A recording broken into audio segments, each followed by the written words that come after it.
Hello, good evening, good afternoon, good morning, good day, wherever you are in the world, and welcome to the Black Belt Academy of Surgical Skills. My name is David O'Regan. I am a professor in the Medical Education Research and Development Unit of the Faculty of Medicine at the University of Malaya, and past director of the Faculty of Surgical Trainers of the Royal College of Surgeons of Edinburgh. They accredit the Black Belt Academy, and together with the Academy of Medicine of Malaysia, offer CPD points for these broadcasts. We are extremely grateful to IECO, Prof. Rosmawati, for enabling us to reach out to you across the globe. To date, IECO has enabled us to reach 18 countries, and it's interesting that spread across the equator, from Mexico to Northern Africa, Middle East, India, Asian area, and China. It doesn't seem to go to the tropics of Cancer and Capricorn as yet. But I hope, as you enjoy the series, you'll spread the message and encourage other people to watch. At the weekend, I was teaching students, medical students, who are part of Incision Malaysia and also part of the University of Malaysia Cardiothoracic Society. We had 44 delegates who were wanting to learn the essence of cardiac surgery. They jumped in at the deep end with 5-0 needles and small circles and complex anastomoses. But I was very pleased to see that with instruction of the principals, they managed very well with 5-0 needles, Cachayevas, and had very good results with their stitching. And this all comes back to the principles of place, point, rotate. Because, as we said previously, all stitching requires that if you put your hands together, the thumb, index finger, middle finger, ring finger, and baby finger should all be perfectly aligned. What happens if they're not? You get a dislocation. What also happens if you put your hands together and look at the creases over the interphalangeal joints, that if you're not equidistant from the edges, you get a slip. And frequently, without attention to these basics, we not only get a dislocation, but a slip. Now, this dislocation and slip all results in poor wound healing, poor anastomosis of the bowel and a microabscess, and also bleeding in vascular anastomosis as well. We are going to focus this evening on the placing of the needle and alignment of the needle in various sort of situations. And I'd like to describe this according to vectors. You see, in mathematics and physics, a vector is a term that refers to quantities that cannot be expressed by a single number or scalar. They're expressed by both magnitude and direction. Now, vectors were first used in the 18th century by astronomers investigating planetary revolutions around the sun. But the concept of vectors has evolved over the centuries with contributions from multiple thinkers. Here's a glimpse of some of those key people. Ernesto Galovitis, an Italian mathematician, introduced the concept of equipolence, which is now recognized as vector equivalence, and his work laid the foundational ideas for modern vector analysis.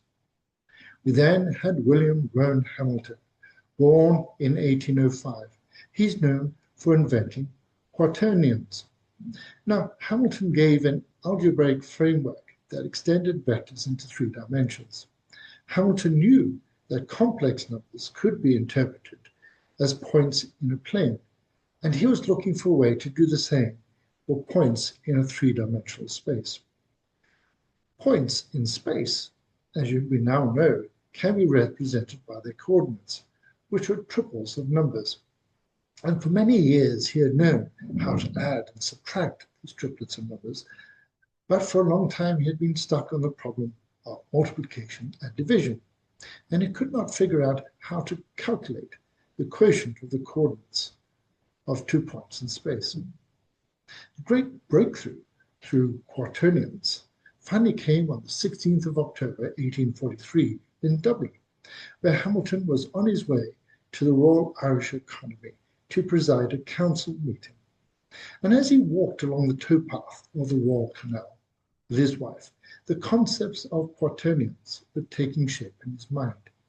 When it dawned on him, he could not resist the urge to carve his formula, defining quaternions into the stone or brown bridge with his pocket knife, and it read as follows: I squared equals j squared equals k squared equals ijk equals -1. That was graffiti in extreme. And although the carving has since faded, there's been an annual pilgrimage since 1989 called the Hamilton Walk for scientists and mathematicians who process from Dunsink Observatory to the Royal Canal Bridge in remembrance of Hamilton's discovery. And his work in mechanics hinted at vector-like entities and has had a major impact on physics. Finally, there's Hermann Grassmann, and Grassmann's 1844 book, Die lineare Ausdehnungslehre, The Theory of Linear Extension, was groundbreaking and introduced the idea of adding and scaling directed quantities, essentially vectors, well before the formal theory was adopted. Josiah Gibbs, born in 1839, and Oliver Heaviside, born in 1850, brought vector analysis into spotlight physics, especially electromagnetism. And Gibbs refined the notation and structure we use today in modern vector calculus. So while there's no single inventor of vectors, Hermann Gaussmann is often credited as being one of the foremost and earliest descriptors of vectors, and William Hamilton for shaping the path towards the future and modern application. So vectors have been introduced into geometry and physics, typically mechanics, and they have magnitude and direction, such as displacement, forces, and velocity. And such vectors are represented by geometric vectors in the same way as distances, masses, and time are represented by real numbers. And geometric vectors can be added and scaled, and these vector operations lead to a vector space. And a vector space is formed by geometric vectors called Euclidean vectors. And we've heard about Euclidean vectors in Euclid, who described 90 degrees. And the magnitude of the vector is the distance between 2 points, and the direction refers to the direction of displacement between A and B, and is typically represented as an arrow connecting point A with terminal point B. What's interesting, a vector is what's needed to carry the point A to the point B, and the Latin word vector means carrier. And I think of this and think of the needle as actually carrying your thread. So we can think of a needle as a vector tool. So, as I said, there plays a vital role in physics with velocity and acceleration, moving object, and forces that can all be described as vectors. We can now understand that all these forces and directions actually apply to what we've already described from the direction and force of the needle. And the mathematical representation of the physical vector depends on the coordinate system used to describe it. In natural sciences, a vector quantity, also known as a vector physical quantity or physical vector, or simply as a vector, is a vector valued physical quantity. That all sounds like gibberish, but it means a lot to mathematicians. And it's typically formulated as the product of the unit of measurement and a vector of numerical value. And these are positioned in physical space, expressed as 3 Cartesian coordinates with SI units in meters.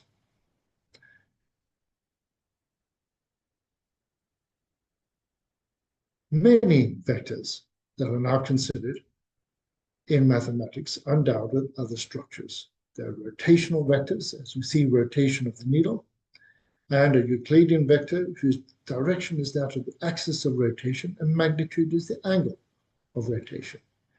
In mathematics and physics, it's used to describe motion. Position, velocity, acceleration are all represented by vectors. Forces. Every push and pull has a direction and strength, and vectors carry both.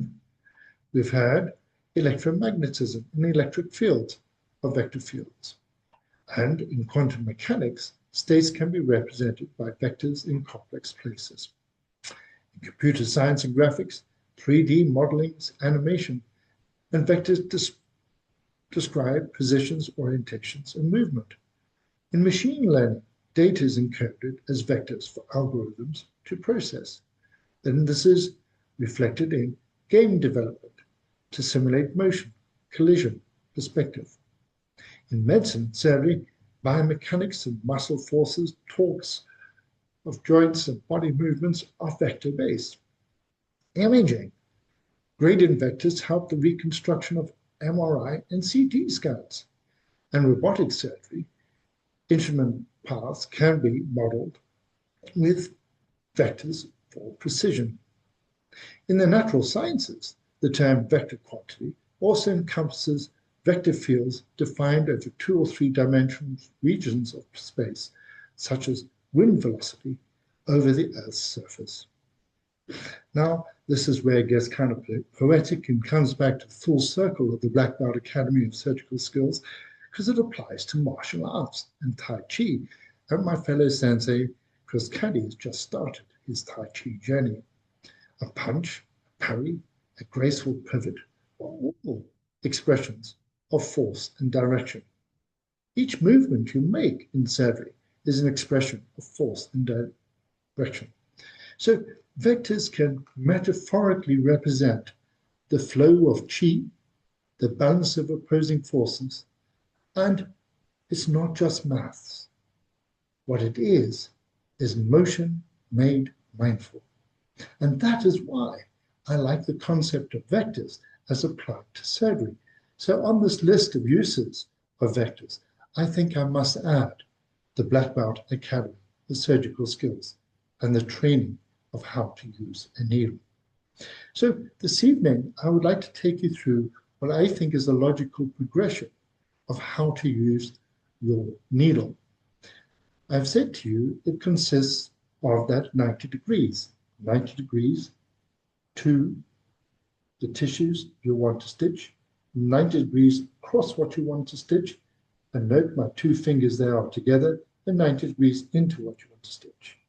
The point we discussed before is part of the neurocognitive process of having your index finger extended down a needle holder to give you that direction, proprioception, accuracy of putting a needle exactly in the spot with precision. And the 90 degrees in is necessary such that it passes between the wapong weft of the tissues as a Chinese diver hit the pool.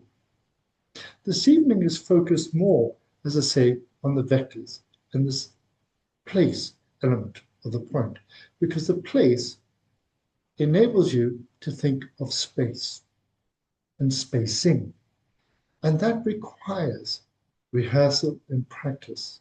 What's interesting in martial arts and in weapons training, we have to learn and understand the mai.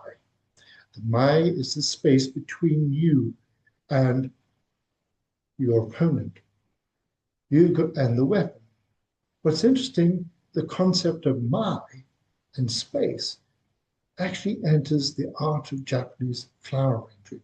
It's not just the flowers that count, but it's the spacing between the flowers that is as important as the flowers themselves.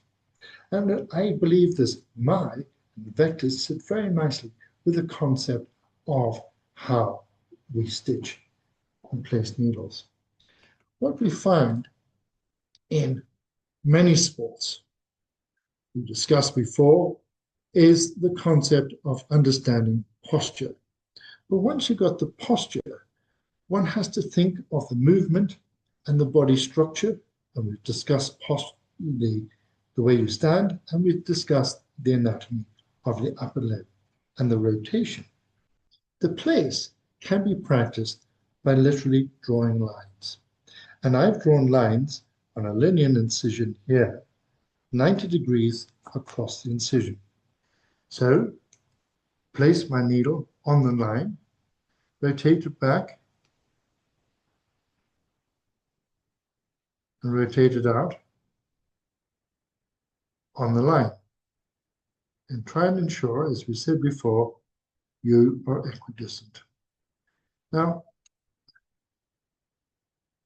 this has to be done each and every stitch. And the problem is when I note people are operating or offering a continuous stitch, that wasn't a good entry because I'm talking and not focusing, and I'm cutting this out. I'm wearing a different pair of glasses this evening as well. Okay, that's on the line. Banana here is extremely soft and giving me feedback, but as I place it down, although I've got lines here, imagine I didn't have lines and I had a stitch in there and I'm placing it there. I would look at that distance as I placed my needle down. There to there, 1 centimeter, and I check that distance and make sure it's correct before making a stitch. Now, as I come down these 5 points, I'm essentially standing in the same position. However, I am finding my elbow is leaving the side to a degree as I come down to reach these other lines. If I was to continue further down this side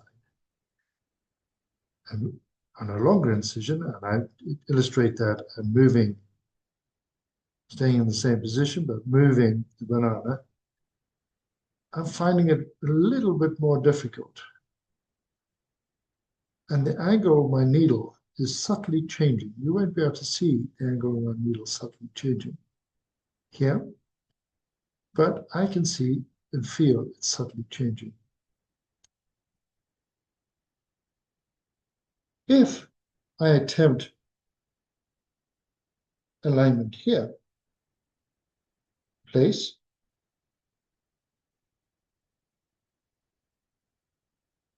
point, rotate, place, point, rotate,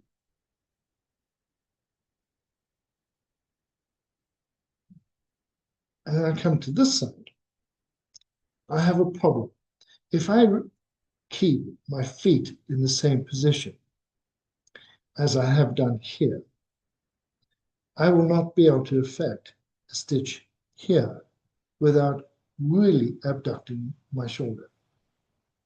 So in this position, to my right, I am standing on my left leg.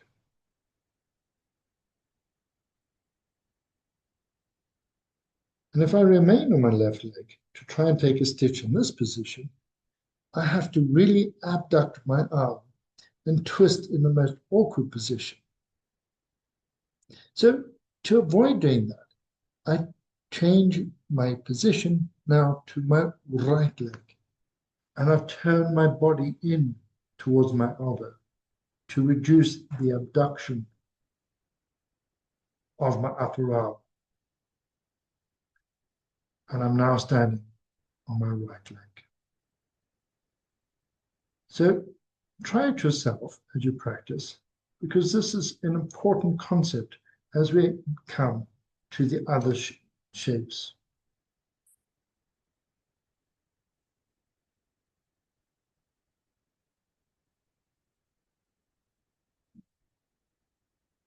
So on my right leg, if I stay on my right leg now, and try to do it on this side, I'm actually struggling because my elbow is now really forced into my side.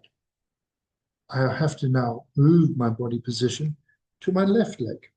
And the reason for this, if you look at the vectors along that line and along that line, you can see that subtends almost a 90-degree angle.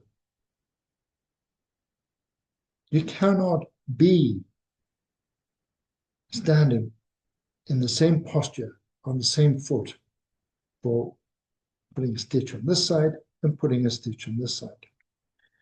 The other thing to note when putting a stitch here, I am now standing on my right foot, but this stitch is coming in to my right shoulder.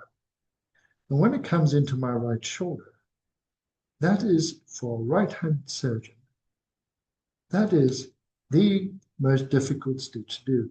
I'm going to have difficulty getting a stitch further around the corner. And we can practice this now by considering what it would look like if I went around a circle. So the 90-degree bit, I said, was across that vector, really. And this side,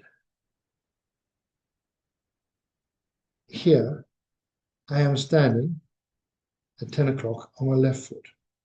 Left foot, and I'm changing my weight as I come round here. So it's on both feet now at 8 o'clock, almost 50-50 on right and left foot. Here at 7, I'm now turning onto my right foot at 6 o'clock. At 5 o'clock, I'm turning on my right foot, weight on my right foot, and now at 4 o'clock, I'm in a difficult position. It's in this position, along this diagonal, for me, and it depends on your body habitus and your vectors of your body habitus. For me, in this position, between 4 and 5, that is the position I need to make a decision to swap my needle over the backhand. I now turn to my left foot and backhand. I can reach 4, 3, 2, 1, 12, 11. But here again,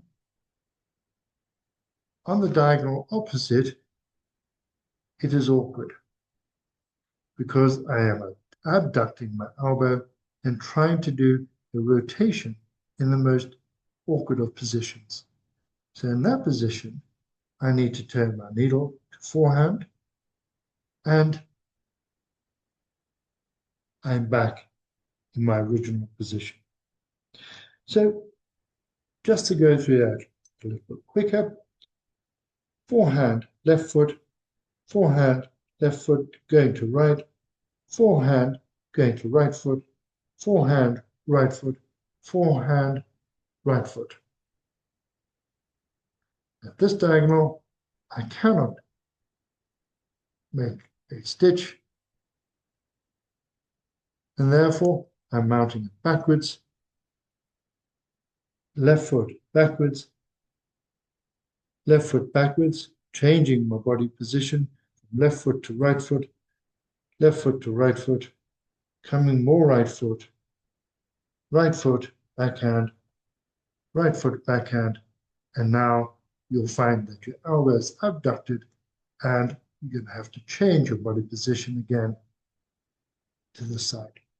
I note as I changed direction, and we discussed before, I'm using what we know is the cuboidal shape of the shaft of the needle and pirouetting the needle over its point to enable me to maintain the right angle and keep that critical position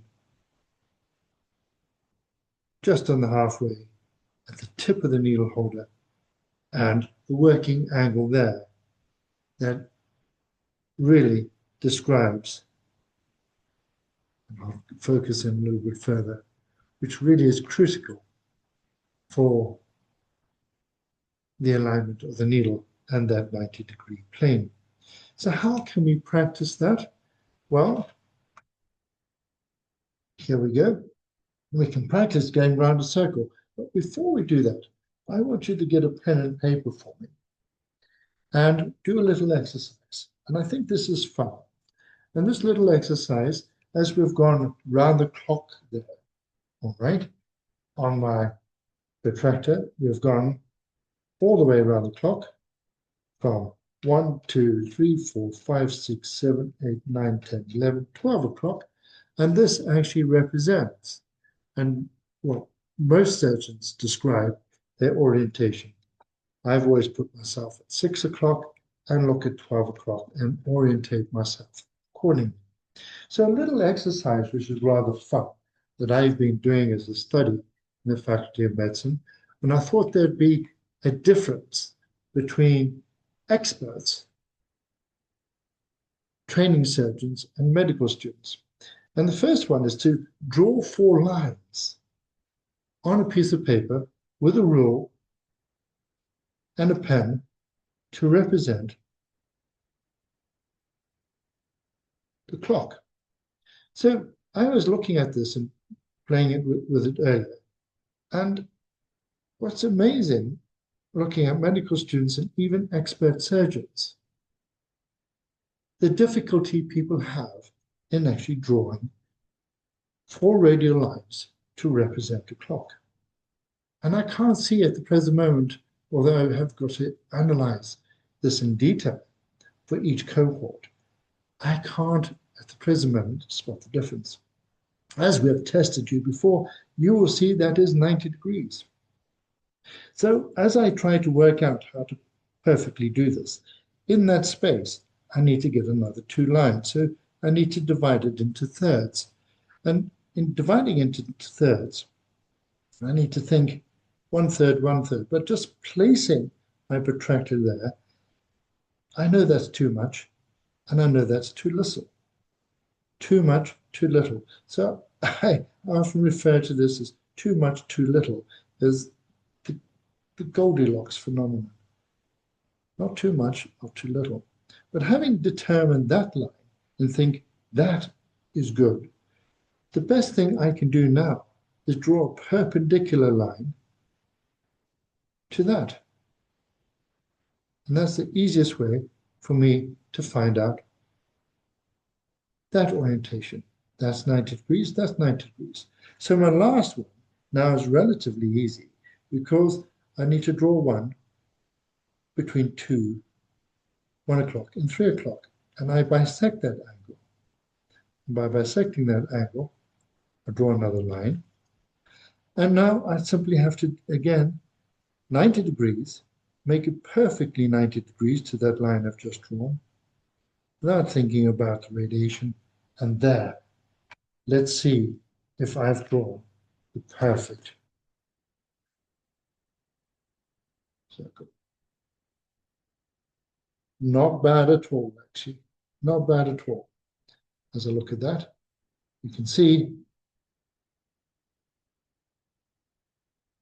slightly off, but it is there. And as I constructed that, what I was thinking about and what I had worked out in my mind was this concept of 90 degrees and 90-degree alignment. And that has allowed me to draw 4 lines across that. So the next thing, which is a rather fun exercise, I'd like you to try that yourself. And perhaps when you're ready, we'll ask you to hold up your pictures and see what you think, and for everybody else to see. But that has proven very difficult for many people. So the next exercise, and I must say it's going to be a bit of a cheat because it's not a blank piece of paper, is very simply, can you put 12 dots in a circle. So imagine a circle. If that was the center, and you can't cheat by drawing the center, you need to put 12 dots on and draw it in a circle. And when I look at this cohort and part of this investigation I'm doing, this actually turns out to be a very interesting and difficult exercise. Can you get the radiality of the dots, and how perfect is your circle? And it's interesting to see how people have actually mentally envisaged that and gone around. And I've had all sorts of funny shapes and circles. So this is not quite, that's better half circle than that. And this perhaps needs to be a little bit more on the inside. But once you've got a line in place, then it's fairly easy to correct, relatively easy to correct.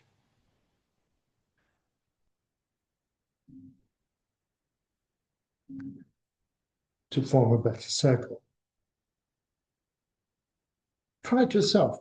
I'm very interested in this whole concept of visualization and spatial awareness because this translates into the accuracy and precision of your survey. So how can we practice that in real terms by putting it all together?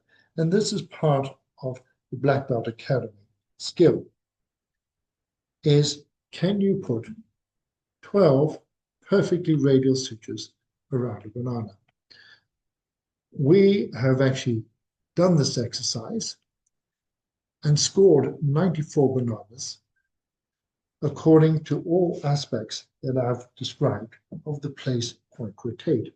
And what is interesting is that on the 94 bananas, 5 raters, 1 plastic surgeon, Sensei Kade, who's online, cardiac surgeon, and Sensei Sujaya, who's a corneal surgeon, and 2 medical students wanting to do cardiac surgery. And we scored 94 bananas with an interclass correlation of 0.97.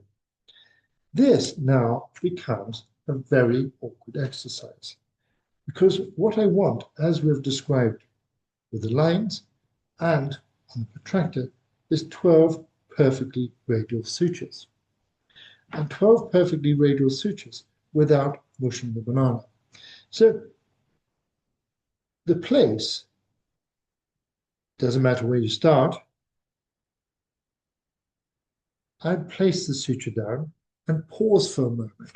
And if you place and pause and check your alignment and think about how you're standing, I'm standing on my left foot. That is 10 o'clock. I can rotate the needle back and rotate the needle out. We discussed the rotation before. And deliver the needle. So that was 10 o'clock. I now consciously think of the place, and I use the place to think of the space. I place it. That was 10, that's 9 o'clock. Confirm. And rotate my needle through. That's 9 o'clock. And you can go back on yourself. That was 9 o'clock. So therefore, that should be 8 o'clock. Check. I put my needle down. It's perpendicular to the tissue as I described, but now focusing predominantly on the placing. Taking my needle out again. And as I'm moving around this, I am also moving my weight distribution from my left to my right foot. So again, place, check, and take a stitch.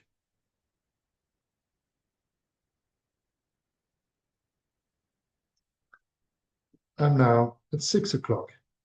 Place, that was 7. I can check and use my needle as a place space checker for my 6 o'clock stitch.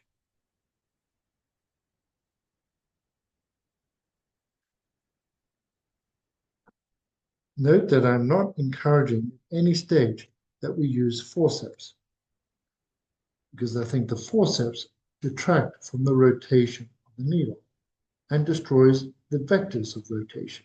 So if that was 6, I'm imagining the clock.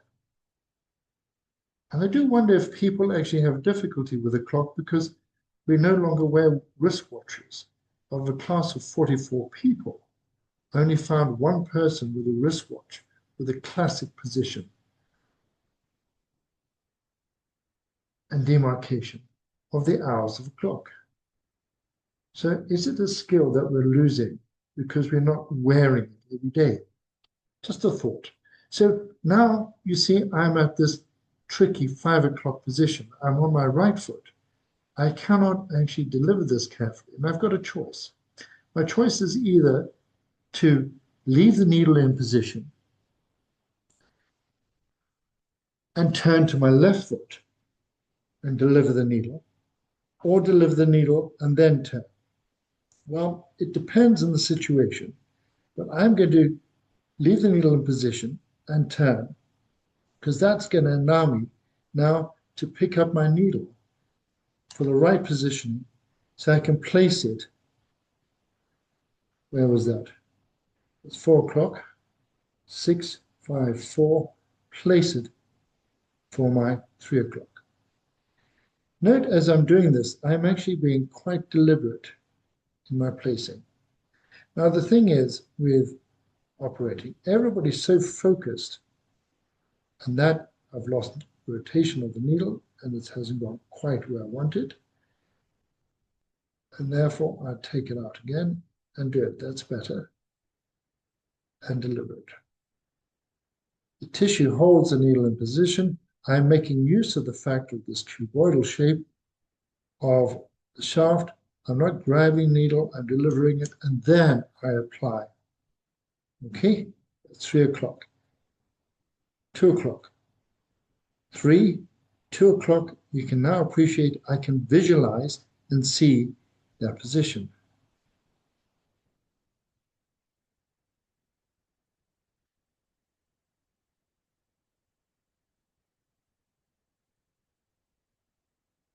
One o'clock.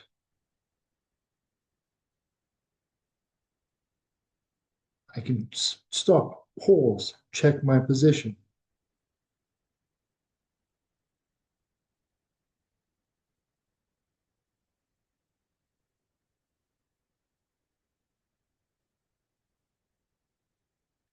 And I nudged the needle slightly as I came out there to give me a better position for lining it for 12 o'clock.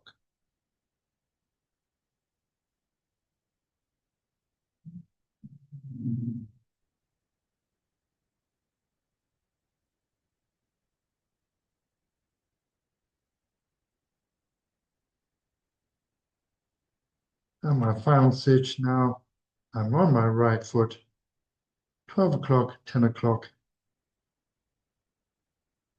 and 11 o'clock. Why I'm actually going through this deliberately is to demonstrate to you that people are so concerned about stitch, stitch, stitch, stitch, stitch. You and I can put the needle through this banana at the same time. The time it takes us to take the needle through the banana is exactly the same. The time it takes me to take the stitch to the banana at the next point and you is significantly different. That is what I call the diastolic interval. And as you know, as the heart speeds up, diastole shortens. So the heart speeds up, diastole shortens, but the heart is actually moving faster, the action of stitching. But what you've got is a smooth rhythm. And to go through this deliberately is reinforcing one important point, that it's not stitch, stitch, stitch, stitch, stitch. It's set up, stitch, set up, stitch, set up, stitch, set up, stitch, set up, stitch. Almost sounds like a railway track as we're describing that. As we can see now, we can put a retractor across this to see if we are aligned across our hours. And I think we are. The other thing is that it's all equidistant from the edge, and the needle delivery has been clean. I think there's a skid there, but the rest is clean. And more importantly, the center of the banana is clean as well. That is not fast stitching. Good stitching is actually slow and smooth. And being slow and smooth equals fast. That also comes to how you handle the needle. And this comes down to the training we get in martial arts. The training is understand the space around you, because the space determines whether you're going to be attacked or you can attack. The space actually in pausing and using this place element to space gives you that degree of vital visualization that is required, because I haven't drawn lines as I did there. Of course, if you wanted to practice, you would actually draw lines. Okay? And drawing lines is akin to the golfer putting the club down on the ground. In Iaido and drawing the sword, you need to be aligned. Your feet need to be parallel. Your body has to be in a particular position. And as we described with posture, your knees need to be 90 degrees at all times, because 90 degrees is a stable structure and the angle that defines every edifice for stability. So imagine now we're going to take this and squash that circle. So we're going to squash the circle and come to a more common situation. And I was going to say ellipse, but I'll be told off by my fellow sensei, and I'm deliberately saying it because I wasn't going to say it, but this is a fusiform excision. So a fusiform excision is very simple.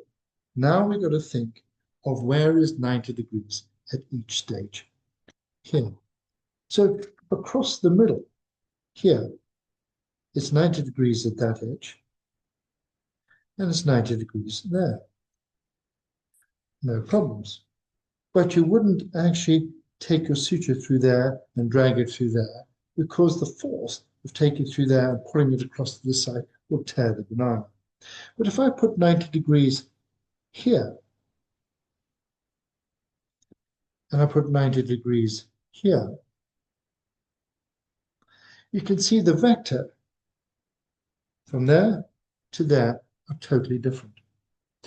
And the problem is when people are stitching, particularly continuous stitches, people don't think to place, because they take it through there, pick the needle up halfway, and without changing body position, force it in that direction.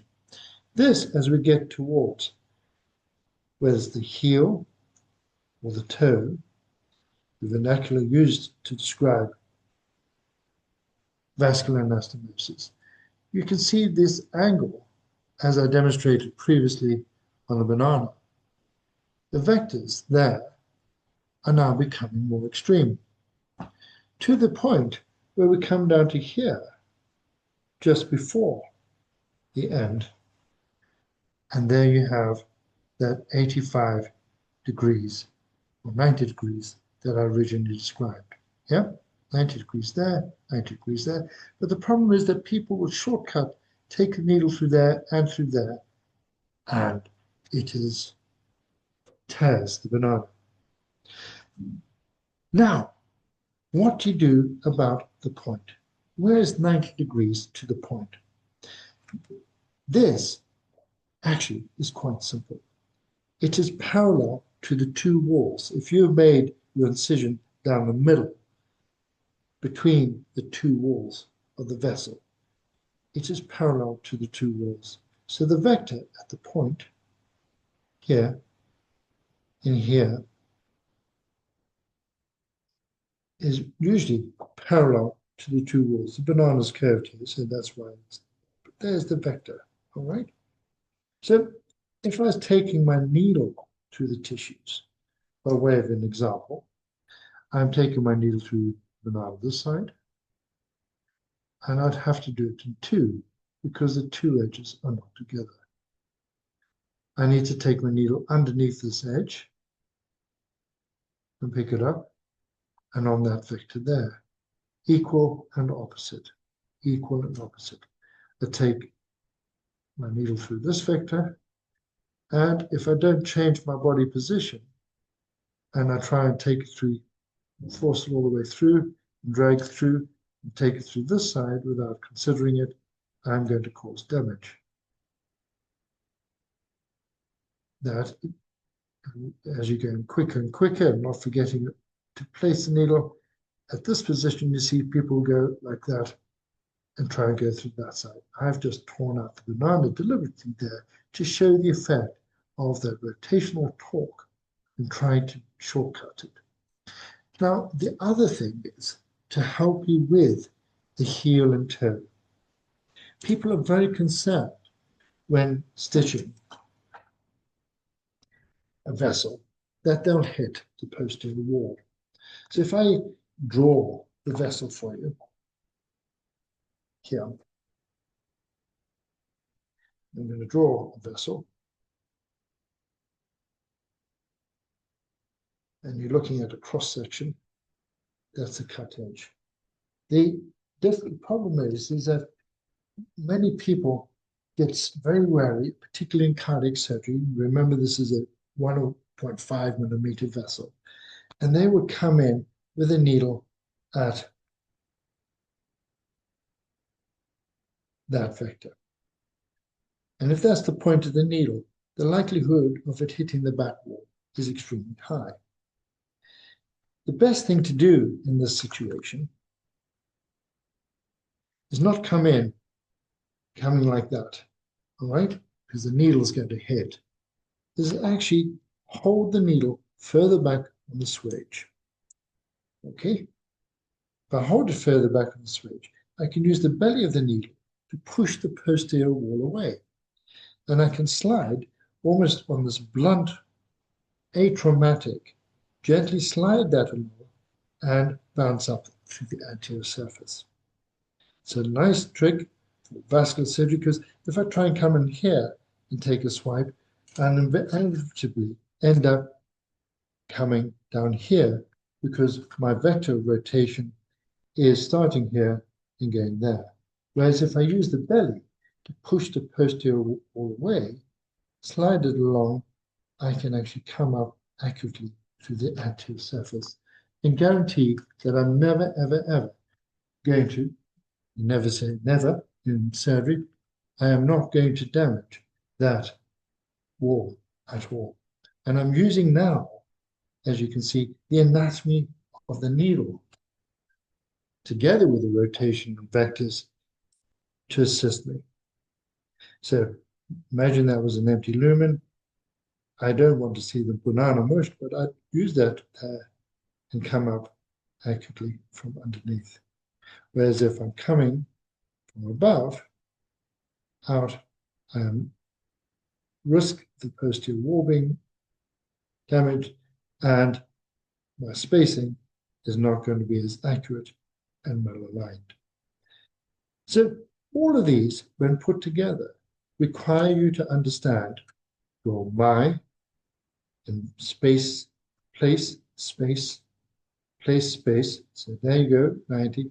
That's 90 degrees there. I put it down. I check that it's 90. I can see the edge, and I can see the shaft, and therefore I'm happy that it's 90. And I've focused on that. Okay? I can see the edge. I can see 90. I've practiced and you can see and rehearse the 90 and place the needle and pick up the edge.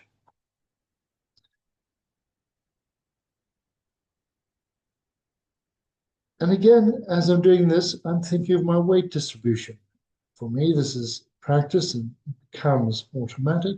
But I know learning karate and the Iaido that this is not automatic, but it requires a good sensei to actually point out the vectors of movement to enable you to understand how your needle is working for you. And you get the vectors right, and you get your alignment right. Not only does your stitching become accurate, it actually becomes effortless because the needle starts doing the work for you, and you are not doing the work. The long-term effect of this is you are not going to be as fatigued as you come out of theatre, and you will not suffer, be one of the 92% of people that are going to suffer from musculoskeletal degeneration because you haven't addressed posture. We are focusing on this movement and the dynamics of movement and using your needle properly to mitigate the injury, not only to the tissues, the person on whom you're operating, but your own personal musculoskeletal degeneration because of poor posture and lack of understanding of the vectors of movement. Note, this is the 4 o'clock position I was talking about on circle. I have automatically moved to my left foot. I've opted to pick the needle up, backhand, and that enables me to align myself in place for the heel stitch. I'm going to use that trick again and push the post heel all away. And I'm never going to hit. The other thing about part of this point, as a closing thing, is get used to using your needle to lift. Although I've got a point here, even on a small vessel, even on a poached egg with a 7/0 needle, I can use the needle point to gently lift the edge. So now I'm thinking about placing, but I can also sometimes use the point to lift up the edge to enable me to stitch. So this has been a journey in movement. My fellow colleague and sensei, Mr. Kere, has just started his journey in Tai Chi, and I'll be interested to learn of his learnings. So essentially, when I say Namaste, I've got both hands together.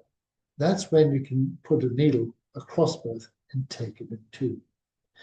But as we've just demonstrated there, we've got a fusiform excision. The vector, that side, is where my finger is, index finger, and the vector that side is there.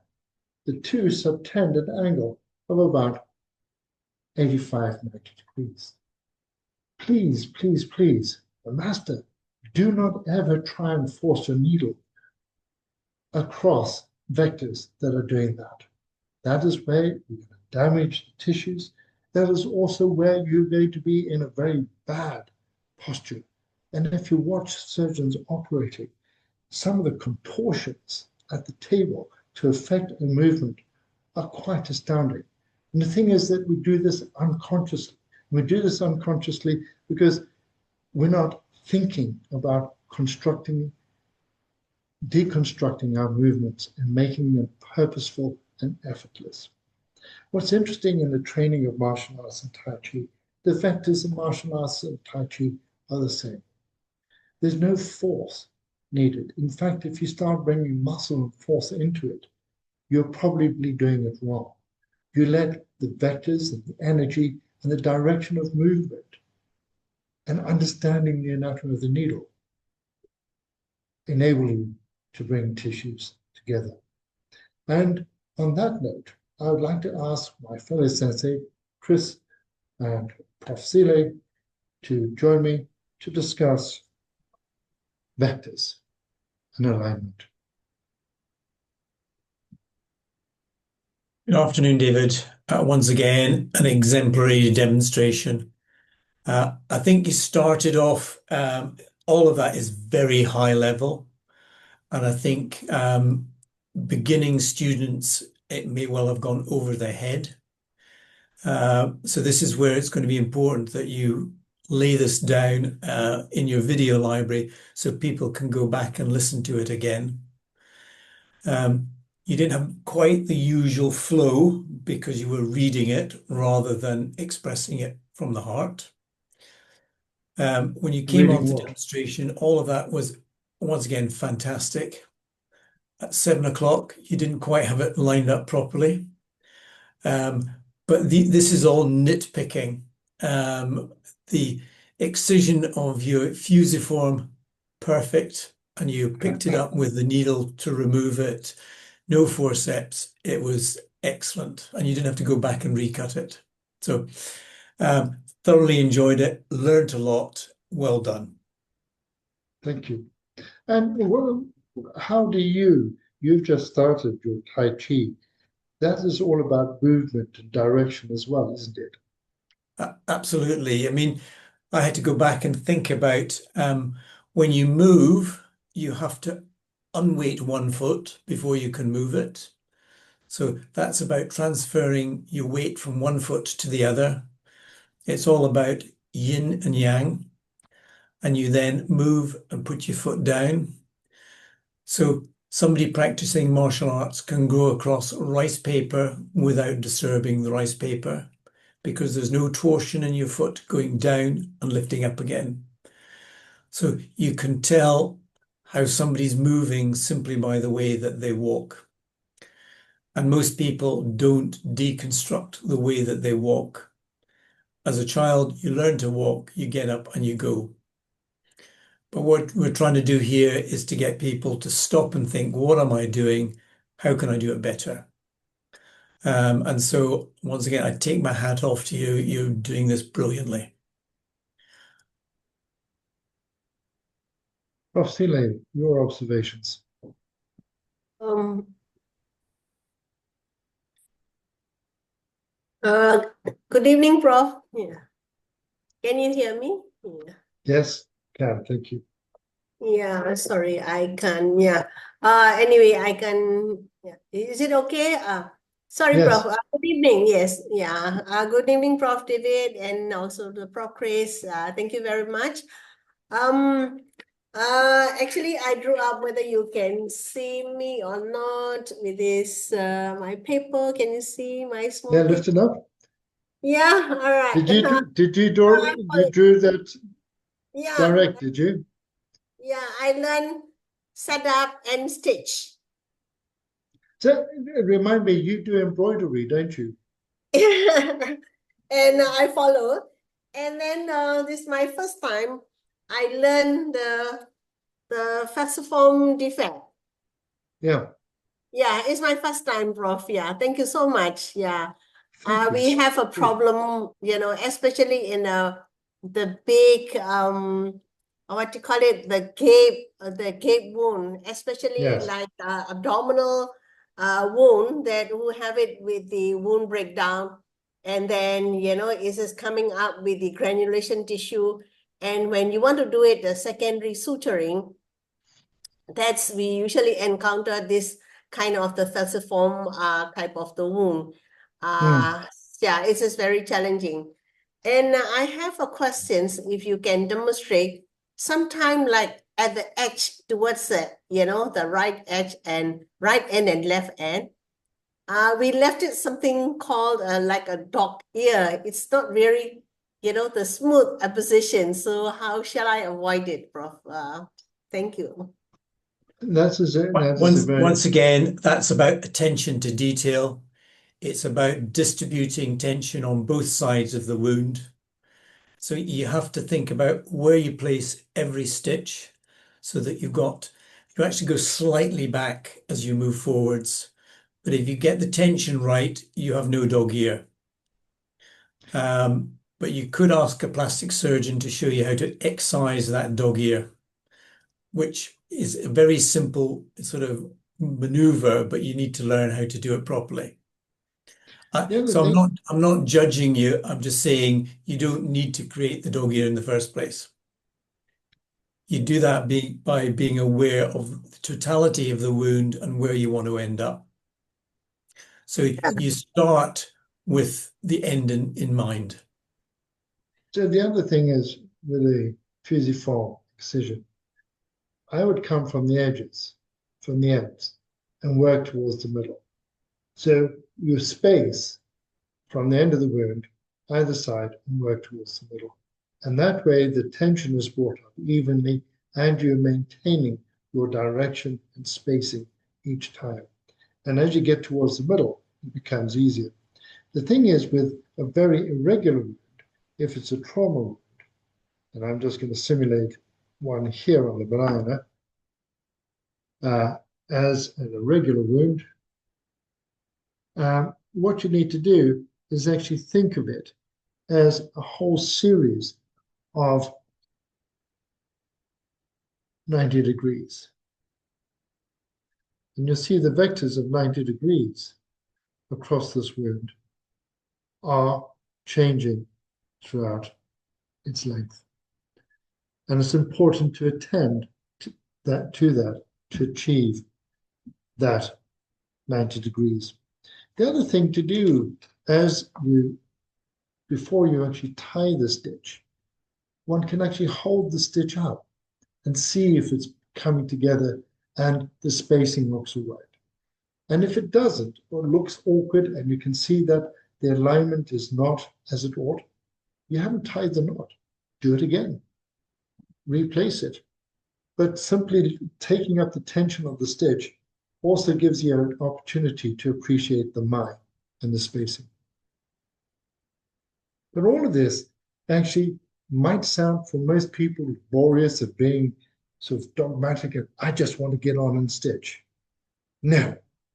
In fact, what you need to get on and do is focus on these alignments because it'll make your job a lot easier and the outcome a lot better.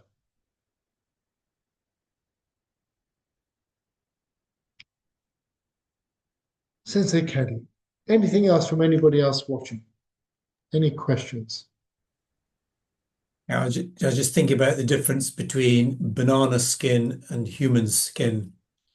So when you're working with human skin, you have a degree of tissue elasticity and creep. So when you pull on a wound edge, you will realign the collagen fibers.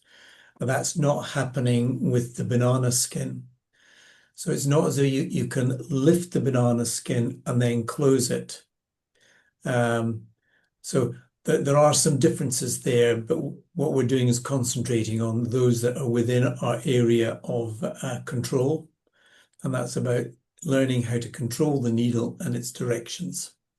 And indeed, and that is why we advocate the banana, because it's difficult. But we advocate the banana because it shows you where it's not right. It gives you that necessary feedback. And well, I don't believe that easy models or models that don't stretch your skills or show feedback are very useful. You need a model that's going to test you and give you feedback. And that's why at the Black Belt Academy, we really do believe that the banana is offering excellent opportunities for practice. It's sustainable as well. And the monkeys actually in the Faculty of Medicine at the University of Malaya like it. But somebody pointed out the other day, said, oh, you're the one who's feeding the monkeys. I'm just saving the planet. But the monkeys are actually considered a pest because they cleverly take the rocks off the bins and come out at lunchtime and take the lunch in the plastic bags, fortunately no plastic on faculty now, into the trees at lunchtime. Smart people. They can't hold a surgical instrument like that. Any questions from others? We do put a feedback form in the chat, and we're very grateful if you could take the opportunity to offer your feedback and thoughts. And I'm pleased that you found the session useful. Next week, we're going to continue our journey on our stitching because we've just stitched one side of an object. Now we have to stitch another object to that as well and bring in the idea of putting a patch on the banana, but also how do you actually join two things together? And what are the vectors involved there? As you now see, we've been working in a two-dimensional plane effectively. Now we're going to take our thinking into a three-dimensional plane. But the principles, the place, point, rotate, remain the same. Thank you very much indeed for joining us this evening. Thank you, Sensei Chris and Sensei Chile. Much appreciate your comments and involvement. And please spread the word. And we look forward to seeing you next week. Thank you very much indeed.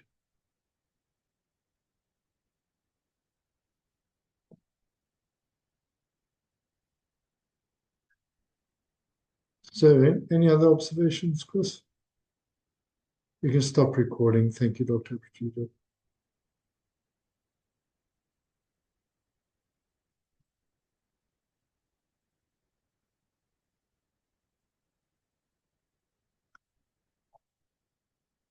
Thank you, Dr. Pachito. We can stop recording.